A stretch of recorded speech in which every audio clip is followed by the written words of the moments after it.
என் தாய்மார்களே, நீ பெண் குழந்தையை பெற்றுவிட்டால் அதற்கு திருமணம் நடத்த வேண்டி நீ கஷ்டப்பட்டால் நீ கஷ்டப்படாதே தாத்தா, நான் இருக்கிறேன் வா. திருமண உதவி திட்டம் ரூபாய் 30,000. திருமணம் முடிந்ததா? அந்த இளம் ஜோடி ஆக்கி சாப்பிட அரிசி இல்லையா? கவலைப்படாதே தாத்தா, நான் இருக்கிறேன் வா. ₹1 1 கிலோ அரிசி தருகிறேன். அந்த அரிசியை ஆக்கி சாப்பிட கேஸ் அடுப்பும் இல்லையா? கவலைப்படாதே தாத்தா, நான் இருக்கிறேன் வா. கேஸ் அடுப்பும் இலவசமாய் தருகிறேன். ஆக்கி சாப்பிட்ட இளஞ்சோடிக்கு பொழுது போகவில்லையா? கவலைப்படாதே தாத்தா, நான் இருக்கிறேன் வா. இலவசமாய் வண்ண தொலைக்காட்சி பெட்டி தருகிறேன். சந்தோஷமாக பார்த்தார்களா, வாழ்ந்தார்களா? மணமகன் மணமகளை கர்ப்பமாக்கி விட்டானா?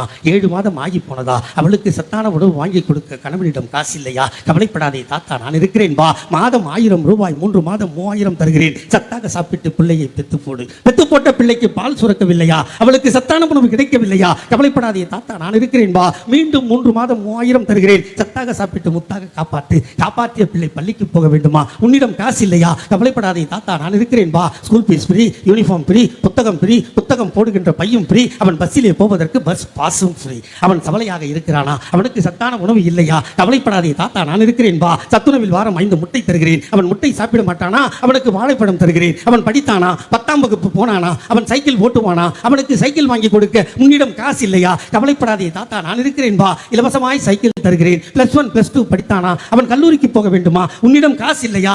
அவன் வீட்டில் முதல் கிராஜுவேட்டா? கவலைப்படாதே தாத்தா, நான் இருக்கிறேன் வா. கல்லூரி ஃபீஸும் ஃப்ரீ. அவனும் படித்தானா? அவனும் காதலித்தானா? அவனும் கர்ப்பமாக்கினானா? அவனும் பிள்ளை விட்டானா? இப்படி கொடுத்து கொண்டே இருக்கிறேன். இப்படி பெத்து பெத்து பெத்து வயதாகி போனாயா? நீயும் கவலைப்படாதே தாத்தா, நான் இருக்கிறேன் வா. மாதம் ₹750 பென்ஷன் தருகிறேன். 58 வயதாகி போனதா? இலவசமாய் பஸ் பாஸ் தருகிறேன். பேரனை பார், பேத்தியை பார், சந்தோஷமாக வாடு. காலம் கெட்டு போனதா? நீ சிக்காகி போனாயா? ஆஸ்பத்திரிக்கு போக ஆட்டோவிற்கு பணம் இல்லையா? கவலைப்படாதே தாத்தா, நான் விட்ட 108 ஆம்புலன்ஸை கூப்பிடு. இலவசமாய் ஆஸ்பத்திரிக்கு போ. வைத்தியன் பணம் கேட்கிறானா? உன்னிடம் காசு இல்லையா? கவலைப்படாதே தாத்தா, நான் கொடுத்த கலைஞர் காப்பீட்டு அட்டையை காட்டு. 1 லட்சம் ஃப்ரீ. வைத்தியம் பார், வீட்டுக்கு வா. காலம் கெட்டு போனதா? நீ செத்து போனாயா? உன் பிணத்தை தூக்க 4 பேர் இல்லையா? தன்மானம் தடுக்கிறதா? தாத்தா, நான் போட்ட சட்டம் மார்ச்சரி வேணும் ஃப்ரீ. பார்த்தாயா? அழுதாயா? கொசு வைக்கிறதா? ஈ கடிக்கிறதா? கவலைப்படாதே தாத்தா, நான் போட்ட சட்டம் மார்ச்சரி ஃப்ரீசர் பாக்ஸும் ஃப்ரீ. பார்த்தாயா? அழுதாயா? சுடுகாடு போனாயா? கொளுத்த வேண்டுமா? புதைக்க வேண்டுமா? தாத்தா, நான் போட்ட சட்டம் கொளுத்துவதும் ஃப்ரீ, புதைப்பதும் ஃப்ரீ. வீட்டுக்கு வந்தாயா? டெத் சர்டிபிகேட் வேண்டுமா? தாத்தா, நான் போட்ட சட்டம் டெத் சர்டிபிகேட்டும் ஃப்ரீ, பர்த் சர்டிபிகேட்டும் ஃப்ரீ. இப்படி கருவறை முதல் கல்லறை வரை இலவசங்களை வாரி வழங்கிய இந்தியாவில் ஒரே முதல்வர் எங்கள் தாத்தா டாக்டர் கலைஞர். சொல்றதுக்கே மூச்சு வாங்குதே.